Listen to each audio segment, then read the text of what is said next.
여러분 안녕하십니까? 북한이 오늘 아침 초대형 방사포 2발을 동해상으로 발사했습니다.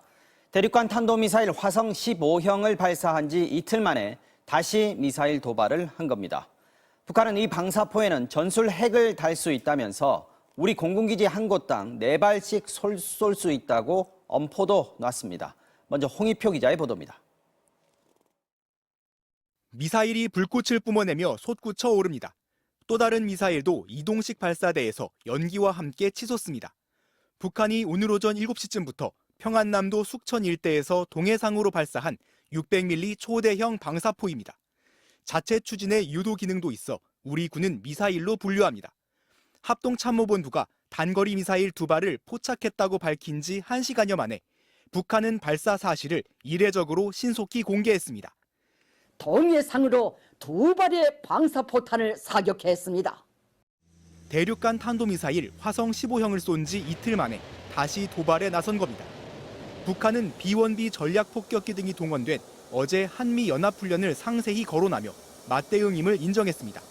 또 이번 방사포에 전술 핵을 실을 수 있다며 남측을 겨냥한 것임을 노골적으로 드러냈습니다. 미사일 2발은 각각 390여 킬로미터, 340여 킬로미터를 비행한 것으로 관측됐는데 각각 한미공군의 핵심 전투기들이 있는 군산기지와 청주기지까지 닿는 거리입니다. 적의 작전 비행장당 한문 4발을 할당해들 정도의 가공할 위력을 자랑하는 전술 핵공격 수단입니다.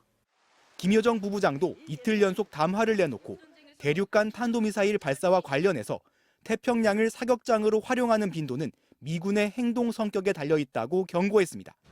화성 15형이나 화성 17형을 정상 각도로 멀리 쏠 수 있다는 뜻입니다. 대통령실은 안보 상황 점검 회의를 열었고 우리 군도 북한의 추가 도발에 대한 확고한 대응 태세를 밝혔습니다. 한미동맹을 토대로 그리고 한일 간의 군사협력, 실시간 경보 정보에 대한 공유와 관련된 부분에 대해서 군은 그동안 북한 도발 직후엔 한미 간의 공조를 강조했는데 일본까지 추가된 한미일 안보 협력을 언급해 주목됩니다. MBC 뉴스 홍익표입니다. 북한은 김여정 부부장이 나서서 화성 15형이 아직 완성 단계가 아니라는 우리 측 평가를 몰상식하다거나 이치도 모른다는 등 원색적인 표현을 써가며 반박했습니다. 우리 정찰기들이 비행한 시간까지 언급하면서 자신들의 능력을 과시하기도 했는데요. 북한의 주장을 어떻게 봐야 할지 정동훈 기자가 짚어봤습니다. 캄캄한 하늘에서 긴 꼬리와 짧은 꼬리의 성광이 나란히 보이다 사라집니다. 지난 18일 북한이 발사한 화성 15형의 낙하 당시 일본 전투기가 찍은 영상입니다. 이를 두고 북한 ICBM이 아직 대기권 재진입 능력은 없다는 분석이 제기됐는데 미사일 탄도부가 대기권 진입 후 높은 열과 압력에 갈라지면서 타버린 걸로 추정됐기 때문입니다.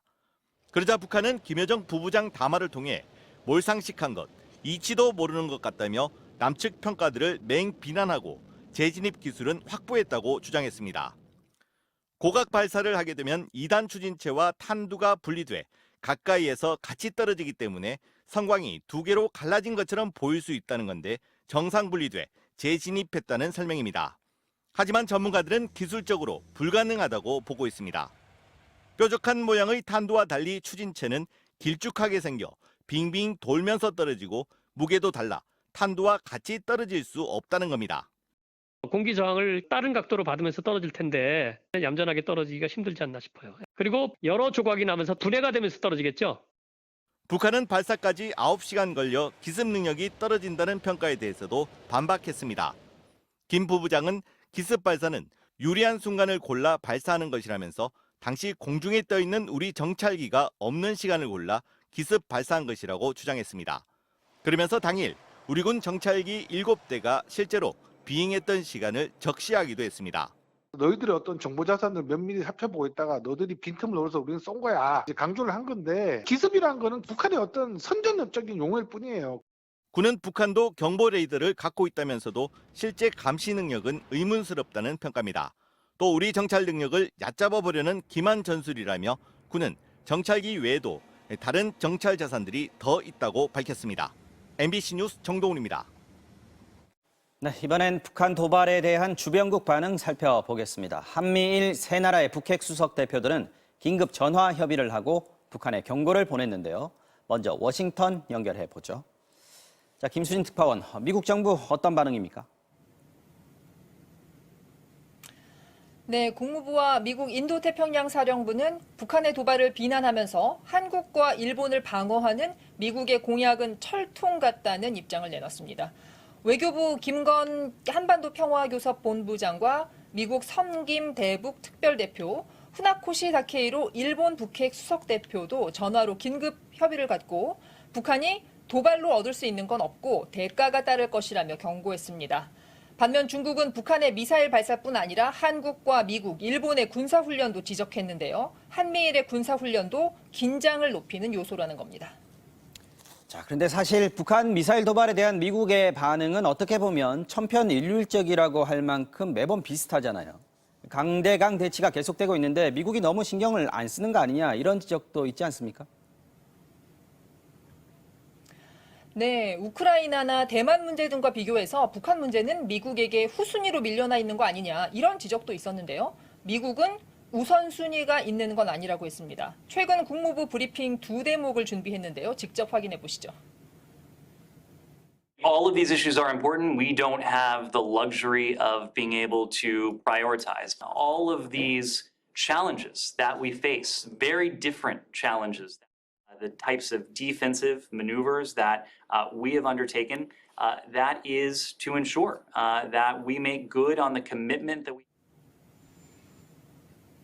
현재로선 도발을 했다고 해서 미국이 북한에 양보하고 대화를 시작할 가능성은 거의 없습니다. 미국은 조건 없는 대화를 고수하고 있고요. 대신 한반도 안보 우려가 커지고 있으니까 전략 폭격기 같은 무기를 보내서 훈련을 강화하는 대응을 하고 있는 거죠. 대화의 실마리는 없는데 북한은 도발을 반복하고 당분간 긴장은 높아질 수밖에 없는 상황입니다. 워싱턴에서 전해드렸습니다. 네, 이번엔 일본 반응 보겠습니다. 북한 미사일이 잇따라 인근 해역에 떨어진 만큼 일본 정부가 강도 높은 대응에 나섰는데요. 일본 방위성은 미국과 일본 전투기들의 합동훈련 영상을 공개하기도 했습니다. 도쿄 연결해서 자세한 소식 알아보겠습니다. 자, 현영준 특파원, 일본은 오늘 상당히 긴박하게 움직였군요. 네, 북한의 연이은 탄도미사일 도발에 대해 일본은 유엔 안전보장이사회 소집을 요청했습니다. 오늘 아침 출근길에서 기시다 총리가 밝힌 내용인데 먼저 들어보시겠습니다. 続く北朝鮮の弾道ミサイル発射ですので、今、国連の安保理に対しまして、緊急会合の招集を要請しております。 이에 따라 우리 시각으로 내일 새벽 5시 미국 뉴욕에서 북한의 탄도미사일 발사를 규탄하는 유엔 안보리 공개회의가 개최됩니다. 일본 방위성과 해상보안청은 당초에 북한이 3발의 미사일을 쐈다고 발표했습니다. 그러나 해상보안청이 실수로 한 발을 더 계산한 것으로 확인되면서 다시 2발로 정정했는데요. 북한의 위협적 도발에 혼선을 빚는 모습이었습니다. 특히 북한 김여정 노동당 부부장이 태평양을 북한의 사격장으로 활용하겠다는 내용의 담화를 발표했는데요. 일본에선 이 북한의 탄도미사일이 또다시 일본 열도를 넘어갈 수 있다는 우려가 커지고 있습니다. 일본 국민들의 불안감이 높아지자 일본 정부는 어제 실시한 미일 합동 공중훈련 영상을 공개하기도 했습니다.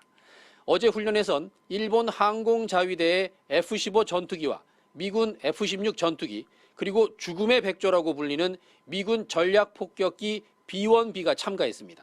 일본 방위성은 이번 훈련을 통해 미일 동맹의 대북 억지력과 대응 능력을 한층 강화했다고 자평했습니다. 지금까지 도쿄에서 MBC 뉴스 현용진입니다. 자, 이렇게 대륙간 탄도미사일 화성 15형 발사에 이어 전술핵을 달 수 있는 초대형 방사포까지 북한이 한미연합훈련을 빌미 삼아서 다시 도발을 재개하는 모습인데요. 외교안보팀 엄지인 기자와 살펴보겠습니다. 자, 엄 기자, 앞서 나왔지만 화성 15형은 ICBM이니까 미국 본토를 지금 노린 거고 방사포는 우리나라에 있는 한미 공군기지를 지금 표적으로 삼은 걸로 보이는데 김여정 부부장이 지금 내놓은 메시지도 결국은 미국을 겨냥했다 이렇게 봐야죠. 네, 그렇습니다. 어제 오늘 김여정 부부장의 담화를 보면 네. 미국을 위협하면서 남측은 조롱하는 데 초점이 맞춰져 있습니다. 네. 남조선을 상대해줄 의향이 없다. 방어할 대책이나 고민하는 게 좋을 것이다. 이것은 결국 윤석열 정부하고는 대화를 하지 않겠다는 거고요. 네. 이 미군 전략 자산의 움직임을 경계하면서 한미가 군사 훈련을 하면 상응하는 대응을 하겠다. 이런 뜻을 분명히 했습니다. 네. 지난해 9월 상황을 한번 돌이켜보면 당시에 네. 2달가량 북한이 저수지, 열차, 옮겨가면서 미사일을 쏘고 네. 해상 완충구역에 포를 쏴서 9.19 군사 합의도 대놓고 어겼었잖아요. 네, 그때 집중됐습니다. 네, 그렇죠. 네. 공해상이긴 하지만 속초 동쪽으로 미사일이 떨어져서 울릉도에 공습 경보도 울렸었고요. 네. 그때도 한미 군사 훈련을 빌미 삼았는데 결국 같은 수순으로 가겠다는 위협으로 봐야 할 것 같습니다. 자, 오늘 한 거 보면 결국 북한이 우리 정부는 대놓고 무시를 하고 미국 나와라 도발을 하는 셈인데 통미봉남 뭐 다시 나온 거예요, 그죠? 북한이 이렇게 무력 시위를 하면 한미 훈련의 강도는 다시 또 더 세질 거 아닙니까? 네, 그렇습니다. 당장 22일에 미국 워싱턴에서 확장 억제 수단 공동 연습이 지금 있고요. 네. 다음 달 중순에는 대규모 야외 연합 훈련도 지금 예정이 되어 있습니다. 예정이 돼 있군요. 자, 북한이 태평양이 사격장이 될 수 있다 뭐 이런 식의 언급을 했는데 이거 보면은 장거리 미사일 또 쏠 수도 있다는 얘기죠? 이 태평양을 향해 쏘겠다는 것은 미국 본토 또는 네. 괌 미군 기지 등을 겨냥하겠다는 뜻이거든요. 네네. 이 북한이 지금 4월까지 정찰위성을 쏘겠다고 예고를 한 만큼 이 시기를 앞당길 가능성도 있습니다. 이 초대형 ICBM인 화성 17형을 다시 꺼낼 수도 있고 네. 이번 열병식에서 등장했던 고체 연료 ICBM 이것으로 추정되는 신형 미사일 발사로 수위를 높일 수도 있습니다. 핵실험 가능성은 어떻습니까? 오늘 뭐 방사포에 전술핵 달 수 있다, 전술핵 공격 수단이다 이렇게 지금 과시를 하지 않았습니까? 작년 12월 31일에 평양에서 이 방사포가 대거 공개된 적이 있습니다. 네. 화면이 지금 곧 나올 텐데요.